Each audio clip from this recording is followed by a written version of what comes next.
Who wants to kick off? Do we go with Ed? Hi, Mikel. Just on the injuries, you mentioned that it's only going to get worse and worse. They're going to play more and more games as time goes on. Can you see a day where you're going to need much bigger squad? Because obviously you've had a lot of injuries this season.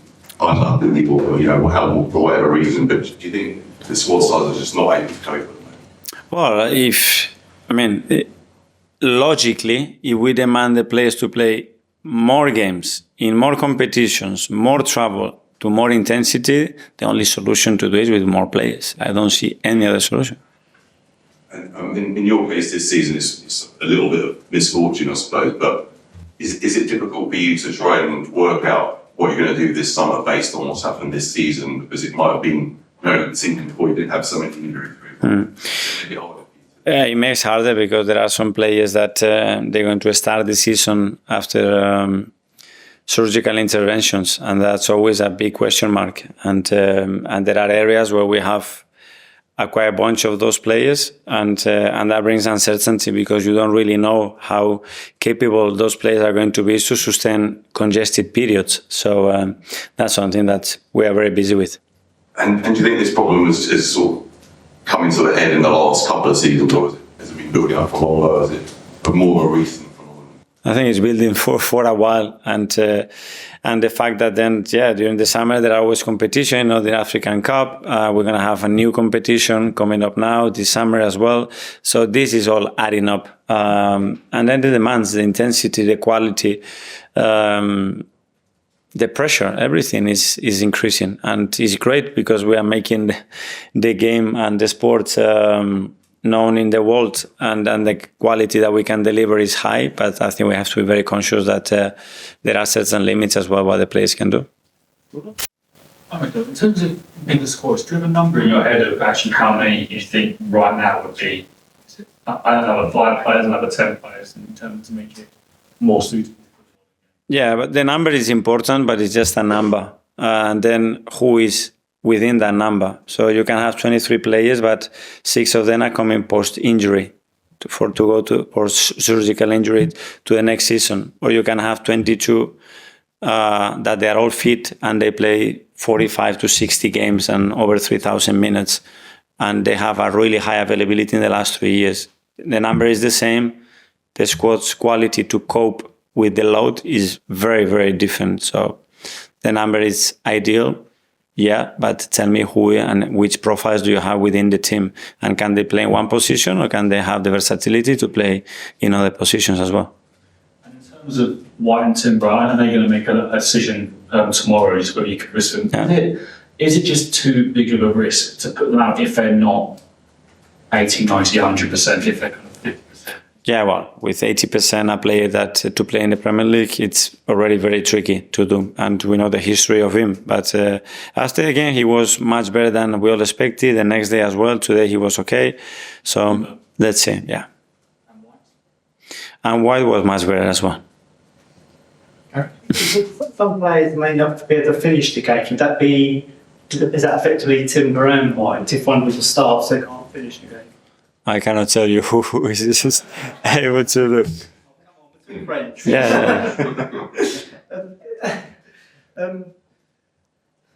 Tomorrow, is the implication that your team tomorrow is you will have to look ahead to Monday in terms of your starting team, but also the changes you make within the game? Yeah. Well, we always planned. We cannot just look ahead of one game in terms of the load that the players are going to be absorbing, and this context is not different, but not because it's Real Madrid, it's because it's what we always do, and understanding as well that we have some tricky situation in the last week or so. When you sort of said to Jordan about the number of players, and you said about the next season that Gabby and Kai will come off serious injuries, you don't know how they're going to react. Does that mean this affects what you'll do in the summer transfer market? Let's see if it affects, but we have to be very conscious of that because there are a lot of uncertainties in relation to what some of those players are going to be able to cope with, especially for the first 5-6 months of the season. Okay, last couple. Sam first. I'm Mikel. Hi. Hamstring injuries across the league is a common occurrence this season. Going forward, particularly next season, Could it mean players like Bukayo Saka, players like Kai Havertz, who are very crucial and they are fit, you might have to not play them every game, as players have been doing like this year? Not because your goals, injury risk, games like that. Yeah, but I don't know. So we have those discussions. I don't know how we're going to do it. For example, we have a situation with Gary Magalhaes. During the West Ham game, he felt something in his hamstring. We played 3 days later, 6 days later, and 9 days later. 3 days later, he said he was ready to play with a grade 1B. He said, I'm not feeling anything. I want to play. Massive fight not to play. Day 6, this one definitely I have to play. Everybody like, there is still a chance of a risk to play. We decided after a big fight, don't play. Day 9, another game. This one for sure. The dogs, there is a slight risk. He can miss 5, 6, 7 weeks if he has an injury after that. We decided not to play him. On day 12, he played. But I was very tempted on day 6 to play. If I would have played on day 6 and he has the injury that he sustained now against Fulham and he misses 4 months, I will be hammered. So sometimes you protect the player to this to happen, and when the player is totally protected, then this happens as well. There is an element, guys, that we cannot control. So we try to do our best. The medical staff, I suffer for them as well for everything that they do, because I know that they feel really responsible for that. But it is difficult to put just something into something when there is a lot of thought about how we make decisions. How tricky is that for you when you have to make that decision? Where it's literally... You want to play him because the player is coming to your office. I want to play.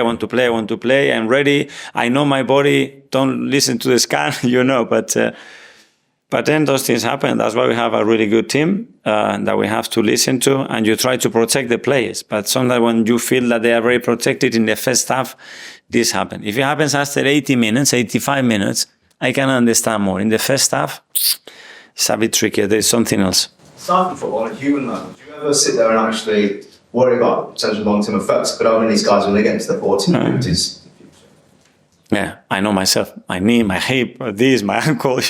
There are the consequences of playing at the highest level in sport. But you have many other things in your life as well. Okay, finally to Alan. You've said the only solution is bigger squads, but if that increased rotation, how much more difficult does it take to build relationships between players like William and Gabriel, for instance, if you are having to change the starting 11? Yeah, but that's our job as well, and that's why we have now a lot of time to train, but to build those, and as well when you're recruiting or when you are making those connections, make sure that probably without a lot of training, just their qualities fit in to generate those connections and that cohesion between the units.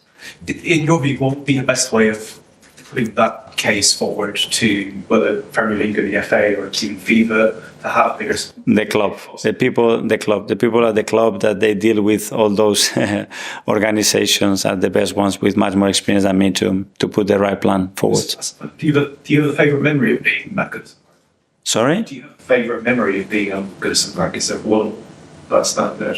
I have a lot. We have a European game against Fiorentina that it was after many years that the team wasn't in Europe that we had a beautiful night. But I have many. Okay, great. Thank you. Thank you, Mikel. Thank you, Mikel. Good luck.